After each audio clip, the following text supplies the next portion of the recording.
एक 6 फीट की हाइट का नागा साधु जिसका नाम सुरेश होता है, पिछले 10 दिन से प्रयागराज के अंदर कुंभ के मेले में रह रहा होता है। दोस्तों, जैसे ही 19 जनवरी 2025 का दिन आता है, तो इस कुंभ के मेले में दो विदेशी रूसी महिलाएं भी आती हैं, जिनके नाम हेलन और बेलिन होता है। यह दोनों ही महिलाएं जैसे इस कुंभ के मेले में आती हैं, तो इस नागा साधु श्रेष्ठ की नज़र दोनों ही महिलाओं पर पड़ जाती है। इन दोनों महिलाओं को देखकर यह नागा साधु सुरेश दंग रह जाता है।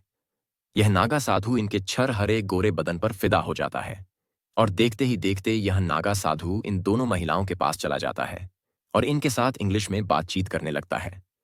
यह दोनों महिलाएं इस नाग साधु की इंग्लिश को सुनकर काफी इंप्रेस होती हैं, काफी प्रभावित होती हैं।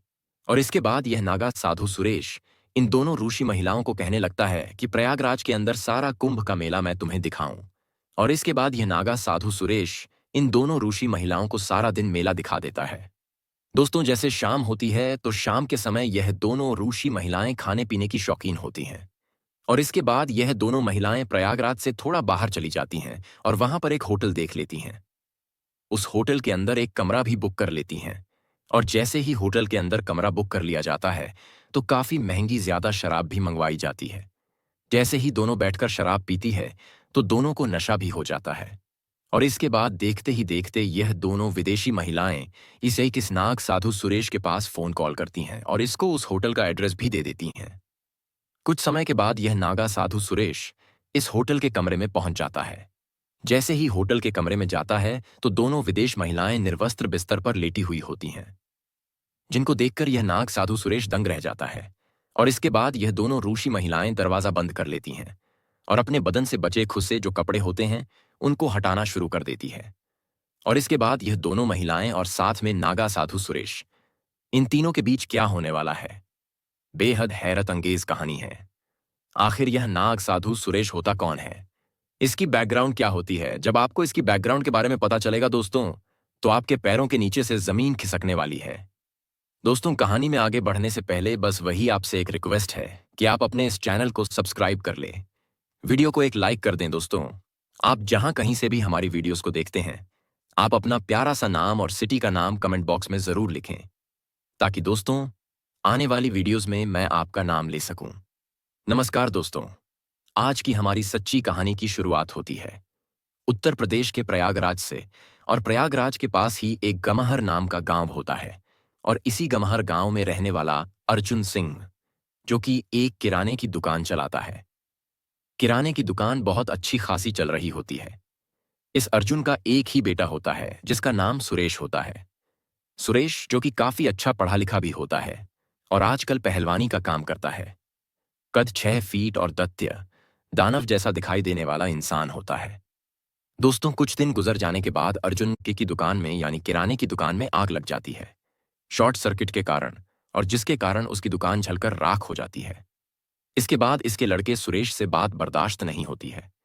इसका पिता अर्जुन बेहद टूट चुका होता है और इसके बाद यह लड़का सुरेश पास ही के साहूकार के पास जाता है, उससे 5 लाख का कर्ज लेता है और फिर से अपने पिता अर्जुन की दुकान यानी किराने की दुकान खुलवा देता है।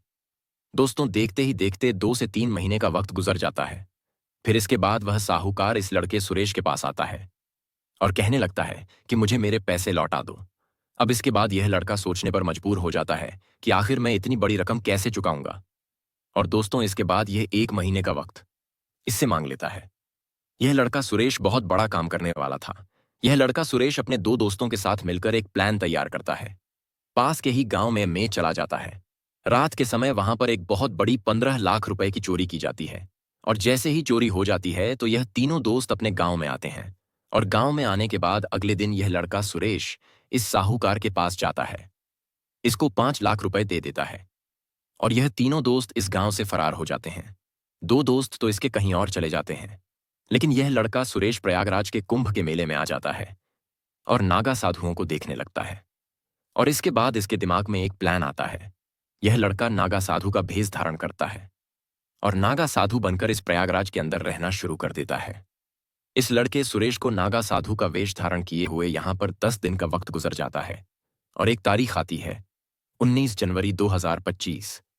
इस तारीख के अंदर यहां पर इस कुंभ के मेले में 2 विदेशी महिलाएं, जो कि रूस की होती हैं, जिनके नाम हेलन और बेलिन होता है, दोनों ही महिलाएं देखने में खूबसूरत होती हैं। ये दोनों महिलाएं कुंभ का मेला देखने के लिए प्रयागराज के अंदर आ जाती हैं। कुछ समय तक तो यह इस मेले में घूमती रहती है, लेकिन जैसे ही घूमते घूमते इस नागा साधु सुरेश के पास आती है और सुरेश नागा साधु की नज़र इन दोनों खूबसूरत विदेशी महिलाओं पर पड़ती है, तो यह लड़का इनको देखकर दंग रह जाता है। इस लड़के नागा साधु का वेश धारण कर रखा था और इसके बाद यह सुरेश नागा साधु इन दोनों खूबसूरत महिलाओं के पास जाता है और इनसे इंग्लिश में बातचीत करने लगता है। अब दोनों ही महिलाएं जैसे ही इसकी इंग्लिश को सुनती हैं, फराटेदार इंग्लिश को सुनती हैं, दोनों ही काफी इंप्रेस हो जाती हैं। और जैसे ही यह बात कही जाती है कि यहां पर हम कुंभ का मेला देखने आए हैं, तो यह नागा साधु सुरेश इन दोनों खूबसूरत महिलाओं को कहने लगता है कि आज का जो सारा दिन है यहां पर मेला मैं तुम्हें दिखाऊंगा और सारी जितनी भी अच्छी अच्छी जगह है हमारे प्रयागराज के अंदर वह मैं तुम्हें दिखाने वाला हूं। और इस तरह से ये दोनों ऋषि महिलाएं मान जाती हैं। यह लड़का सुरेश पूरा दिन इनको प्रयागराज के अंदर कुंभ का मेला दिखाता है और जैसे ही शाम हो जाती है तो यह दोनों आरशी महिलाएं हेलन और बेलिन इस साधु बाबा से काफी प्रभावित होती हैं।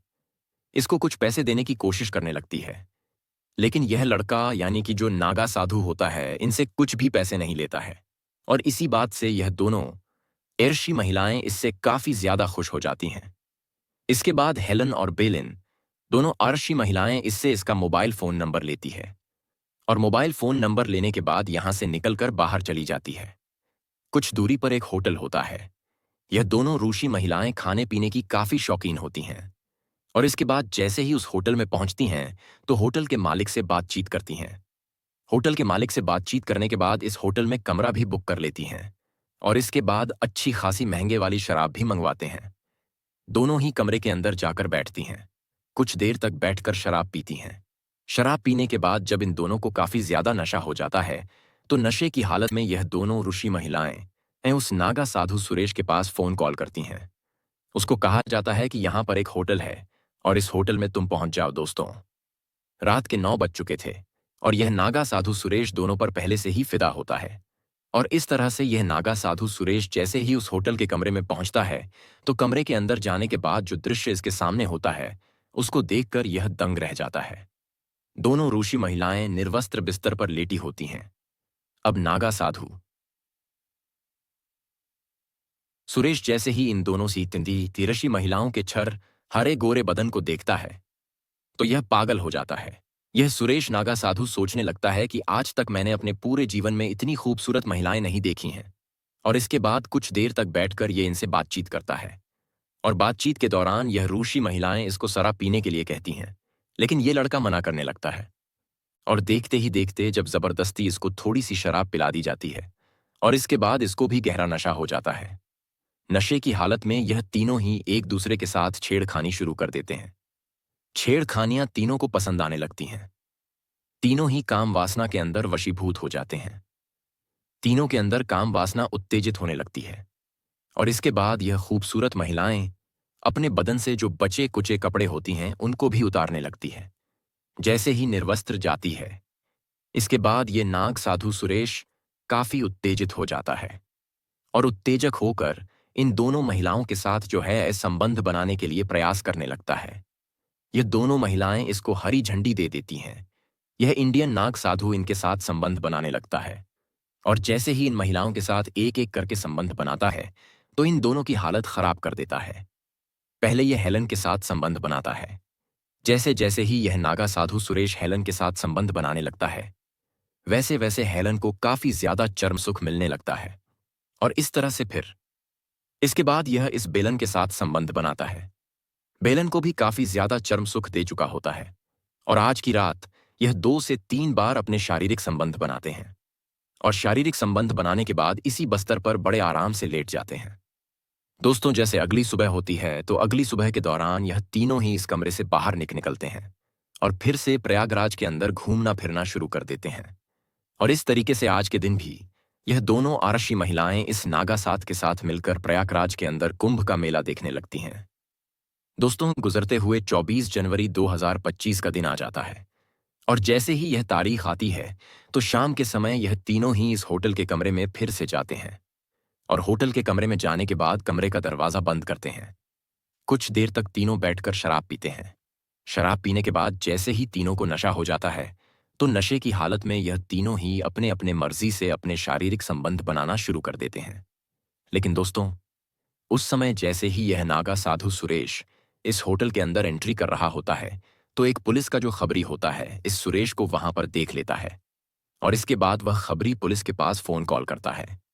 पुलिस को यह बताया जाता है कि सुरेश इस होटल के अंदर दो विदेशी महिलाओं के साथ ठहरा हुआ है। दोस्तों, देखते ही देखते 20 मिनट के अंदर जो पुलिस होती है वह इस होटल पर पहुंच जाती है। होटल पर पहुंचने के बाद होटल के मालिक से बातचीत की जाती है और फिर जिस कमरे में यह तीनों ठहरे हुए थे वह कमरा नंबर लिया जाता है। पुलिस उस कमरे नंबर के पास पहुंच जाती है। कमरे का दरवाजा खटखटाया जाता है। जैसे ही कमरे पर दस्तक होती है तो यह तीन घबराना शुरू कर देते हैं। सोचने लगते हैं कि इतनी देर रात गई, आखिर कौन आ गया है। और इसके बाद सुरेश जैसे ही दरवाजा खोलता है तो इसके होश उड़ जाते हैं। इसके चेहरे का रंग पीला पड़ जाता है क्योंकि पुलिस इसके सामने खड़ी होती है। और इसके बाद पुलिस जैसे ही कमरे के अंदर जाती है तो कमरे के अंदर का दृश्य देखकर पुलिस के भी होश उड़ जाते हैं। और इसके बाद दोनों विदेशी महिलाओं से बातचीत की जाती है। दोनों विदेशी महिलाएं उसी समय पुलिस के सामने कहने लगती हैं कि हम अपनी मर्जी से यहां पर ठहरे हुए थे और हमने इस नागा साधु को गाइड के तौर पर हायर किया था क्योंकि यह हमें पूरा दिन इस प्रयागराज के अंदर मेला दिखाता था। और इस तरह से पुलिस इन दोनों विदेशी महिलाओं को कुछ भी नहीं कहती है और यहां से इस लड़के सुरेश को गिरफ्तार कर लिया जाता है क्योंकि इसने बहुत बड़ी चोरी कर रखी थी। और इसके बाद जैसे सुरेश की पिटाई की जाती है तो सुरेश अपने दोनों दोस्तों के नाम भी बताता है जिन दोनों दोस्तों के साथ इसने उस चोरी को अंजाम दिया था। और इस तरह से उसके बाद पुलिस उन दोनों दोस्तों को भी गिरफ्तार कर लेती है और फिर पुलिस इनके खिलाफ एक चार्जशीट तैयार करती है और इन तीनों पर मुकदमा दायर कर दिया गया है। दोस्तों, आगे यह बात भविष्य में तय होगी कि जज साहब इन तीनों को क्या सजा सुनाने वाले हैं। दरअसल दोस्तों, इस कहानी को सुनाने का मेरा उद्देश्य किसी दिल दुखाना नहीं था, बल्कि आपको सजग करना था, आपको सतर्क करना था। तो मिलते हैं किसी ऐसी कहानी के साथ। तब तक के लिए दोस्तों, जय हिंद, वंदे मातरम।